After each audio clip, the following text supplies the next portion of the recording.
Olharemos mais detidamente em derredor de nossos limites e observaremos as dores alheias. São gritos mudos.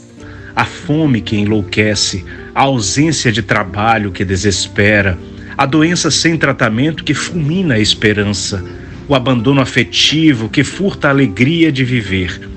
Numa sociedade rica de recursos de comunicações a se espalharem em todas as direções, ainda se ressente a criatura humana da solidariedade legítima, aquela que ignora fronteiras e busca presencialmente a necessidade do outro, diminuindo o sofrimento e estendendo pontes entre os abismos humanos.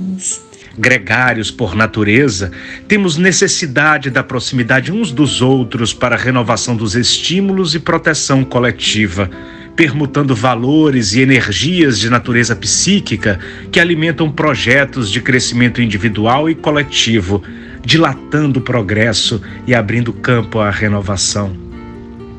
Quando a solidão se faz pesada e crucificante, nos se fenecem as possibilidades criadoras, permitindo o surgimento de enfermidades de caráter psíquico, emocional, arrebatando o entusiasmo pela vida. No intercâmbio, renovamos projetos comuns, trocamos experiências diversificadas e na audição de outras vozes descobrimos trilhos novos na construção do progresso e da ordem. A existência do mal surge na ausência do bem ou na preponderância da ignorância que estende tentáculos sombrios em várias direções. Quando os seres se permitem a troca de valores dignificantes, a dureza de coração se dilui, o fanatismo perde força e a visão de mundo se aclara, ampliando os espaços emocionais onde o amor brota espontâneo, restaurando a vida onde esta periclita.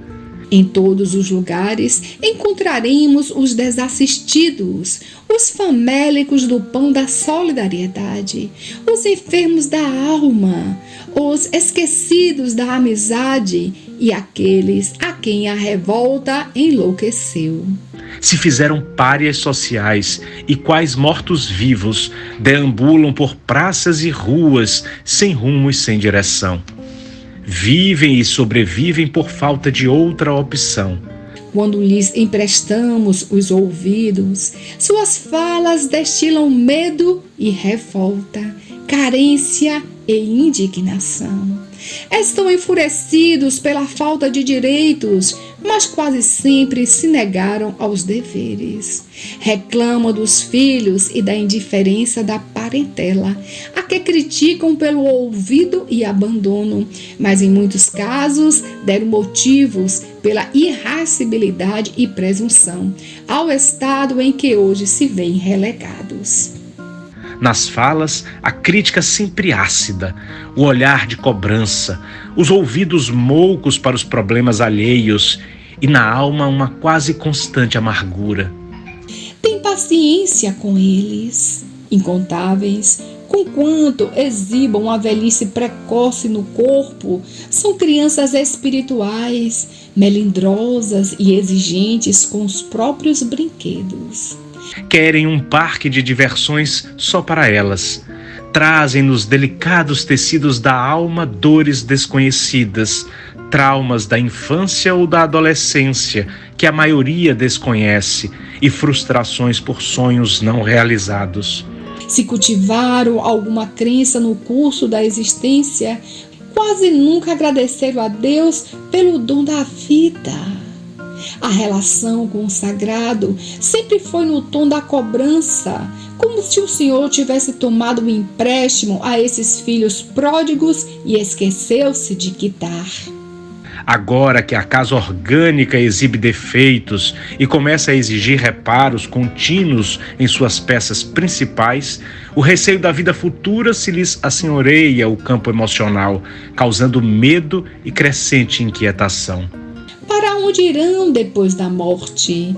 Por que se fizeram invisíveis sociais? Como equacionar tantas lágrimas no crepúsculo da existência?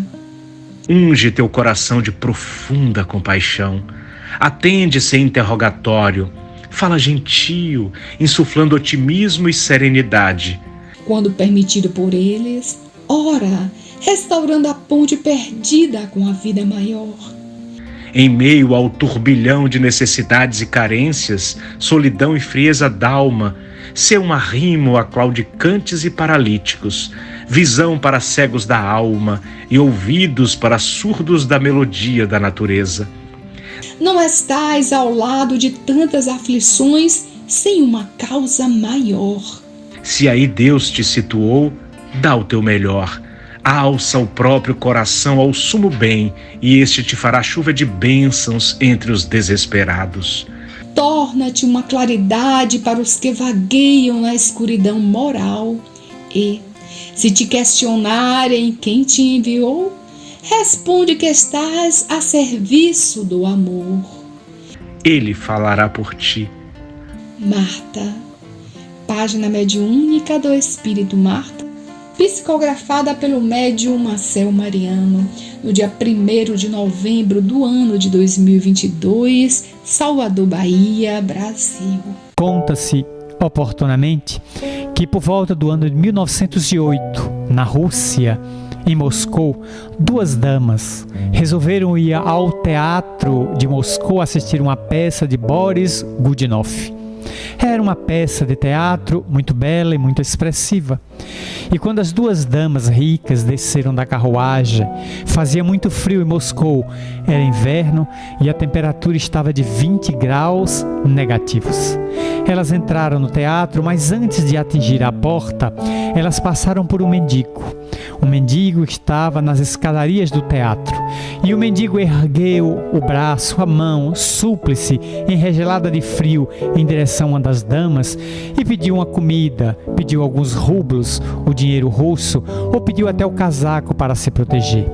E uma das damas resolveu tirar o casaco, que era feito de peles de animais da Sibéria, e ofertar ao mendigo, mas a outra disse: não faça isso, ele não vai valorizar, esse casaco custa muito, milhares de rublos, ele é um mendigo, vamos entrar e vamos assistir à peça.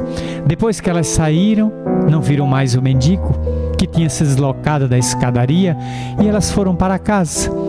E ao chegar em casa, tomando um chá quente para esquentar aquele rigoroso inverno, a dama que ia fazer o gesto de caridade lembrou-se do mendigo. Então chamou um cocheiro, um serviçal de sua casa, e mandou encher a carruagem de mantimentos, colocar-lhe algumas mantas, alguns cobertores. Vá ao teatro de Moscou e procure um mendigo que nós vimos que estava na escadaria e tente socorrer o frio dele, porque a temperatura vai descer mais ainda durante a madrugada. O cocheiro foi e minutos depois voltou, dizendo à madame: mas senhora, eu encontrei o mendigo, ele estava morto de frio. Ele havia morrido. O que equivale a dizer que quando a caridade é muito pensada, quando a caridade é muito articulada, o socorro chega atrasado. Então, se eu tiver que fazer a caridade, eu devo fazer na hora que o pedinte está pedindo, que está clamando, porque mais tarde pode ser tarde, como fez Jesus. Jesus socorreu a massa que tinha fome, produziu ali pães e peixes para 5.000 pessoas. Ele não podia adiar, e depois ele contou o sermão da montanha para os estômagos saciados. Nas bodas de Caná, ele transubstanciou as águas em vinho, para ofertar àquele casamento os bons augúrios, os bons presságios. Portanto, a nossa caridade deve ser vibrante, ela nunca deve esmorecer. Kardec, portanto, nos convida a tornar a caridade uma bandeira em estado permanentemente hasteada no íntimo de cada um de nós, como uma flâmula no próprio coração. Muita paz para todos. Vem que eu te farei um pescador de